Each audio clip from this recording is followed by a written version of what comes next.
चलिए डिस्टेंस और डिस्प्लेसमेंट पर कुछ एग्जांपल्स और बताया जाए आगे। एग्जांपल कुछ इस तरीके से, जो नंबरिंग आप नंबरिंग कर लेना है।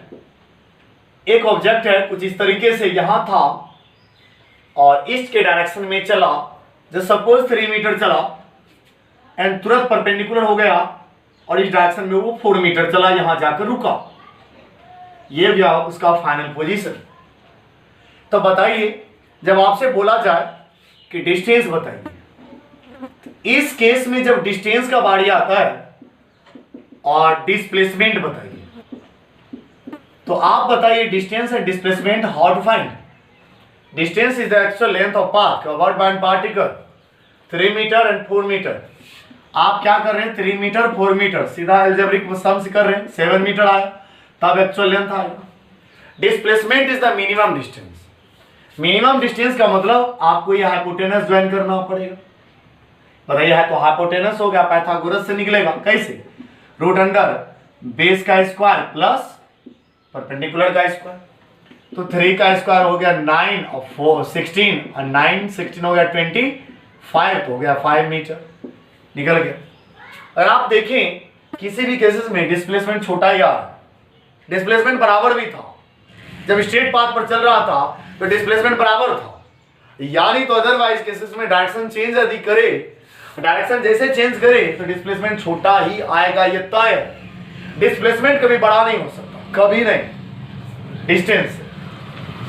नेक्स्ट एग्जांपल यदि कहा जाए, इस तरीके से मानकर चलिए 4 मीटर और इस तरीके से 3 मीटर वापस आ गया, इस तरीके से ये रेक्टेंगल टाइप है 4 मीटर, ये इनिशियल था और ये फाइनल। यदि कहा जाए कि आप डिस्टेंस बताइए, डिस्प्लेसमेंट बताइए, तो डिस्टेंस तो एक्चुअल लेंथ होता है भाई, 4 मीटर 3 मीटर और फिर 4 मीटर, तो ऐड होकर क्या होगा 11 हुआ। यदि डिस्प्लेसमेंट की बात करें तो इनिशियल और फाइनल के बीच मिनिमम डिस्टेंस चाहिए। ये मिनिमम डिस्टेंस कितना है, देखिए 3 मीटर, क्लियर है। यहां भी डिस्प्लेसमेंट छोटा हो गया, डायरेक्शन चेंज हुआ था। और भी एग्जांपल्स हम लोग ले सकते हैं। कहने का मतलब क्या हुआ, एग्जांपल्स में नेक्स्ट डिस्कशन कुछ इस तरह, कोई ऑब्जेक्ट सर्कुलर पाथ पे इस तरीके से चल रहा है और यहां से चला यहीं पहुंच गया, ऐसा बताइए, इस तरह चला गया और जिस सर्कुलर पाथ पर घूम रही है मानकर चलिए 7 मीटर रेडियस है, 7 मीटर रेडियस है। आपसे पूछा जाएगा डिस्टेंस और फिर पूछा जाएगा डिस्प्लेसमेंट। वही था वही पहुंच गया, initial and final position are same, then displacement will be 0। जहां तक डिस्टेंस का सवाल है, डिस्टेंस तो एक्चुअल लेंथ होगा। ये एक्चुअल लेंथ क्या है, ये एक्चुअल लेंथ उसका पेरीमीटर है। पेरीमीटर क्या होता है 2 पाई, चूंकि सर्कल है तो पेरीमीटर निकालना पड़ेगा डिस्टेंस के लिए। 2 multiplied by 22 by 7 multiplied by 7, 7 cancel बोले तो 44 मीटर, इस तरीके से। और देखिए डिस्प्लेसमेंट छोटा ही है, 0 हो गया। नेक्स्ट एग्जांपल लिया जा सकता है, मानकर चलिए कोई ऑब्जेक्ट सेमी सर्कल पर यहां है और यहां जाकर रुका इस तरीके से और यहां सेंटर है, माने सेमी सर्कल पे आमने सामने जाकर रुका, व्यास के एंड पे जाकर उस पार रुका, तो इस हिसाब से, और यहां भी रेडियस आप 7 मीटर मान सकते हैं फॉर क्वेश्चन।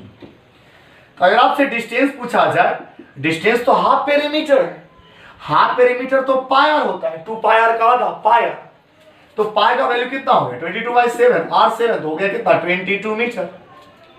जहां तक डिस्प्लेसमेंट का सवाल है, डिस्प्लेसमेंट तो ये मिनिमम डिस्टेंस हो गया इनिशियल फाइनल के बीच, और जब मिनिमम डिस्टेंस हो गया, ये भी 7 ये भी 7, तो पूरा टोटल हो गया डायमीटर, तो हो गया 7 मीटर प्लस 7 मीटर बोले तो कितना 14 मीटर। कुछ इस तरीके से सॉल्व करेंगे। इन सभी एग्जांपल्स, जितने एग्जांपल्स हम लोग शुरू से अभी तक सॉल्व कर रहे हैं, इन सभी एग्जांपल से क्लियर होता है कि डिस्प्लेसमेंट छोटा ही होता है विथ रिस्पेक्ट टू डिस्टेंस। बराबर होता है, कुछ केसेस है बराबर हो सकता है, कुछ केसेस में बराबर हो सकता है जब वो ऑब्जेक्ट स्ट्रेट पाथ पर चले। ये बात मैं पहले भी डिस्कस कर चुका हूं। यदि अगर कहा जाए, कहने का मतलब है डिस्टेंस और डिस्प्लेसमेंट में क्या रिलेशन है, आप क्या कहते हैं, दोनों में क्या बातें आया कॉमन, उनको बताइए। तो यहां से पॉइंट नोटेड पॉइंट है डिस्टेंस डिस्प्लेसमेंट में। यहां देखिए नोट नंबर जो भी हो नोट कर लेंगे, नंबरिंग कर देंगे। तो कहने का मतलब है डिस्टेंस इधर हो गया क्या, डिस्प्लेसमेंट। डिस्प्लेसमेंट इस दोनों में हमेशा बड़ा डिस्टेंस होता है, डिस्प्लेसमेंट बड़ा नहीं हो सकता। और कभी कभार इक्वल भी होता है, जब ऑब्जेक्ट स्ट्रेट पाथ पर चले तो इनइक्वालिटी के साथ इक्वालिटी भी यूज किया गया। ठीक है, इस बात से क्लियर है कि डिस्टेंस को एस और डिस्प्लेसमेंट को एस एरो दिखाते हैं। ठीक है, मानकर चलिए इस एस, ये बात बॉक्स में बंद कर दीजिए, याद रखने लायक है। इसको नीचे लाते हैं, जब इसको नीचे लाते हैं तो एस बाय एस एरो हो गया। तो यहां क्या बचा, 1। इस बात से भी क्लियर होता है एस ऊपर क्या है भाई, ये है आपका डिस्टेंस और नीचे क्या है, डिस्प्लेसमेंट। यानी कहने का मतलब हो गया डिस्टेंस और डिस्प्लेसमेंट का रेशियो हमेशा 1 और 1 से ग्रेटर ही होगा। चलिए नेक्स्ट टॉपिक थोड़ा डिस्कशन और करें। इसको उल्टा करके यदि लिखे होते क्या लिखे होते इसे करके, मानकर चलिए डिस्प्लेसमेंट है और ये दूसरा डिस्टेंस है, तो डिस्टेंस बड़ा होगा या बराबर होगा, एस एरो से बड़ा होगा एस, ये बड़ा होगा डिस्टेंस। ठीक है, अब उसको नीचे लाते हैं, एस एरो बाय एस, यहां क्या बचा 1, ऊपर क्या है आप बताइए ना, डिस्प्लेसमेंट। तो डिस्प्लेसमेंट इस बात अब बाय क्या हो गया, डिस्टेंस। तो कहने का मतलब ये लेस इक्वल 1। इस बात से फिर क्लियर होता है कि डिस्प्लेसमेंट और डिस्टेंस का रेशियो हमेशा 1 और 1 से लेस होगा, बट डिस्टेंस और डिस्प्लेसमेंट का रेशियो हमेशा 1 और 1 से ग्रेटर होगा। इस तरीके से कुछ डिस्कशन है जो आप बार बार रिवाइज करेंगे, समझेंगे क्या होता है। यहां पर हम लोग 2 पैरामीटर को साथ साथ डिस्कस कर रहे हैं और साथ साथ समझ रहे हैं। आप फिर से उसको रिवाइज करेंगे और जरूर रिवाइज करेंगे। एक एग्जांपल मैं फिर देता हूं, आगे बढ़ते हैं। मानकर चलिए सेमी सर्कल पर चला था और ये सर्कल है, क्वाड्रेंट पे चला। क्वाड्रेंट कुछ इस तरीके से ड्रॉ कर दें, इससे बाकी को मिटा दिया जाए ऐसा। मानकर चलिए यहां इनिशियल है और ये फाइनल है और ये सेंटर था, इस तरह चला और 7 मीटर ही मान, 7 मीटर ही मानिए रेडियस, इनिशियल फाइनल। अब आपसे पूछा जाएगा 7 मीटर इधर भी तो होगा, 7 मीटर रेडियस है। तो आप ये बताइए डिस्टेंस एंड डिस्प्लेसमेंट। डिस्टेंस तो उसका पेरीमीटर हुआ, ये पेरीमीटर क्वाड्रेंट का है, तो क्वाड्रेंट का पेरीमीटर क्या होगा, पाई आर बाय 2, हाफ का भी हाफ।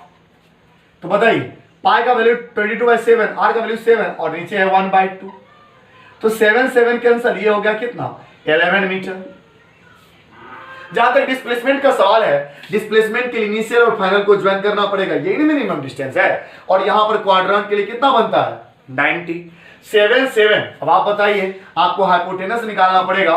बताइए √7 का स्क्वायर प्लस 7 का स्क्वायर, इसको लिख सकते हैं 2 × 7 का स्क्वायर, लिख सकते हैं। कुछ कैलकुलेशन अपने ढंग से करिए, स्मार्ट बनिए। दैट मीन्स 7√2 आया, ये हो गया आपका 7√2, दैट मीन्स डिस्प्लेसमेंट। तो हमेशा उसका डेफिनेशन जो है उसको ध्यान रखेंगे, जो क्वेश्चन बताया गया उसको बार बार रिवाइज करेंगे।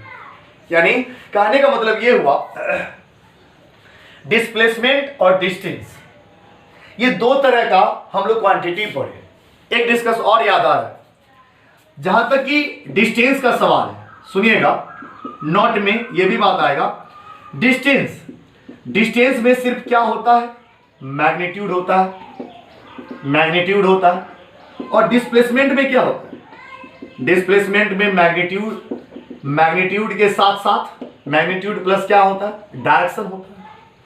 यदि हम कहें कि कोई भी ऑब्जेक्ट यहां से 5 मीटर डिस्टेंस पर है, तो क्या आप ऑब्जेक्ट को ढूंढ पाएंगे, मुश्किल होगा ढूंढना।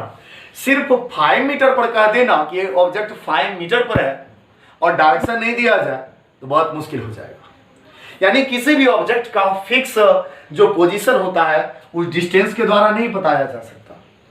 डिस्प्लेसमेंट यदि कह दें कि यदि ऑब्जेक्ट 5 मीटर नॉर्थ में है यहां से, यानी मैग्नीट्यूड के साथ साथ डायरेक्शन दे दिया जाए, डिस्प्लेसमेंट बता दिया जाए, then you can search easily.